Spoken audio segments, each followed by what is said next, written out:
Hello दोस्तों, कैसे हैं आप सब। मेरा नाम अमित सिंह है और आज का डिस्कशन है साउथ चाइना सी डिस्प्यूट्स के ऊपर। वैसे तो ये मुद्दा काफ़ी सालों से चला आ रहा है, लेकिन पिछले कुछ हफ्तों और महीनों में एक बार फिर से साउथ चाइना सी डिस्प्यूट्स उभर के आ गए। For example, recently US navy ship जिसका नाम है USS गैब्रियल गिफॉर्ड, इसने ली साउथ चाइना सी में entry, and to be specific second Thomas shoal atoll के पास। अब ऐसा करने से चाइना के हिसाब से यूएस ने न केवल चाइना की बल्कि उस पूरे रीजन की पीस और स्टेबिलिटी के ऊपर एक क्वेश्चन मार्क लगाया। लेकिन आप इस पर्टिकुलर इंसिडेंट को एक थ्रेड में देखिए। ये एक रिएक्शन था चाइनीज एक्शन का, और वो एक्शन क्या था? पिछले कुछ महीनों से चाइना और फिलीपींस के बीच में झड़प चल रही है। जैसे जिस सेकंड थॉमस शोल एटोल की बात हुई है, वहाँ पे 9 दिसंबर को फिलीपींस वेसल अपने फिशरमैन के लिए रीसप्लाई कुछ खाने पीने की चीज़ें या जो भी ज़रूरत का सामान था वो लेके जा रही थी, एंड चाइनीज़ कोस्ट गार्ड ने उनके ऊपर वाटर कैनन से हमला किया। रिजल्ट ये रहा कि फिलीपींस वेसल का इंजन डैमेज हो गया। लेट अक्टूबर में एक ऐसी ही चीज़ एक बार और हुई थी, जब फिलीपींस अपने इन्हीं फिशरमैन के पास कुछ ज़रूरत का सामान लेके जा रही थी, तब चाइनीज़ वेसल्स ने इन्हें चारों तरफ से घेर लिया। और ये सब तब हो रहा है जब 2016 में यूएन क्लॉस ट्रिब्यूनल ने फिलीपींस के फेवर में जजमेंट देते हुए ये कहा कि ये इलाका फिलीपींस को जाता है, लेकिन अभी भी चाइना इसके ऊपर अपनी ओनरशिप को छोड़ नहीं रहा। अब बात करते हैं इस कारबॉक शोल डिस्प्यूट के बारे में कि ये है क्या। तो ये है चाइना और फिलीपींस के बीच का डिस्प्यूट, जो शुरू हुआ था 1947 में, जब वहाँ की nationalist party Kuomintang party of China ने 9 डैश लाइन को इंट्रोड्यूस किया।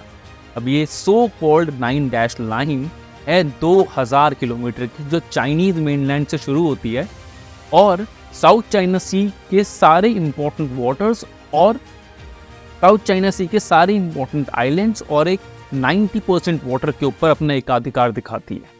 अब जिस साउथ चाइना सी की बात हो रही है वो कहाँ है? तो वो है वेस्टर्न पैसिफिक ओशियन में, जो कि ये साउथ चाइना सी एक्चुअली वेस्टर्न पैसिफिक ओशियन का ही एक एक्सटेंडेड आर्म है that borders the south east Asian mainland. और जिन कंट्रीज को ये घेरती है उनके नाम है Brunei, China, Indonesia, Malaysia, Philippines, Taiwan and Vietnam. आपके एग्जाम पर्सपेक्टिव से इम्पोर्टेंट है। एक और चीज़ जो इम्पोर्टेंट है वो ये है कि ये कनेक्टेड है 2 स्ट्रेट से। एक तरफ ईस्ट चाइना सी में ताइवान स्ट्रेट से एंड फिलीपींस सी में लुजोन स्ट्रेट से। और जब साउथ चाइना सी और ईस्ट चाइना सी एक साथ मिलता है तब उसे कहते हैं चाइना सी। लेकिन सवाल ये है कि ये साउथ चाइना सी इतना सिग्निफिकेंट क्यों है? तो इसका कुछ डेटा देख लेते हैं। According to United States energy information agency, लगभग 11 बिलियन बैरल ऑयल और 190 trillion cubic feet of natural gas इसी साउथ चाइना सी के अंदर है।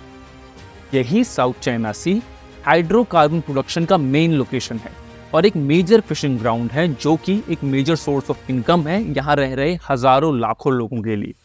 और ये क्रूशियल ट्रेड रूट भी है, बिकॉज UNCTAD के हिसाब से 2016 में, बिकॉज इसी रूट पे 2016 में ग्लोबल ट्रेड का 21% हुआ था और जिसकी वैल्यू थी $3.37 ट्रिलियन।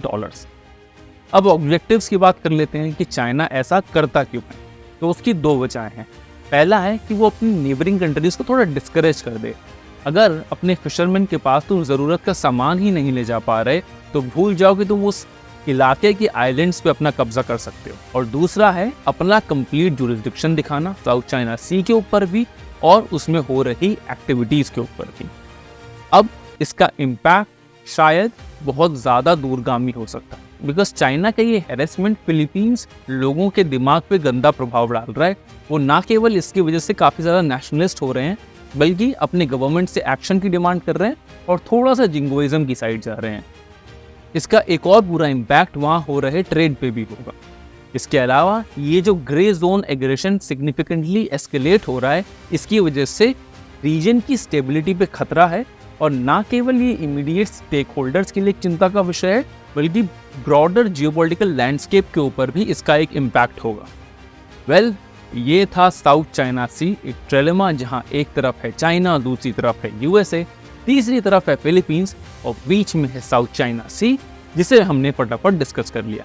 मिलते हैं अगले वीडियो में किसी और टॉपिक के साथ। Until then take care, have a good day and subscribe to the video and to the channel if you like.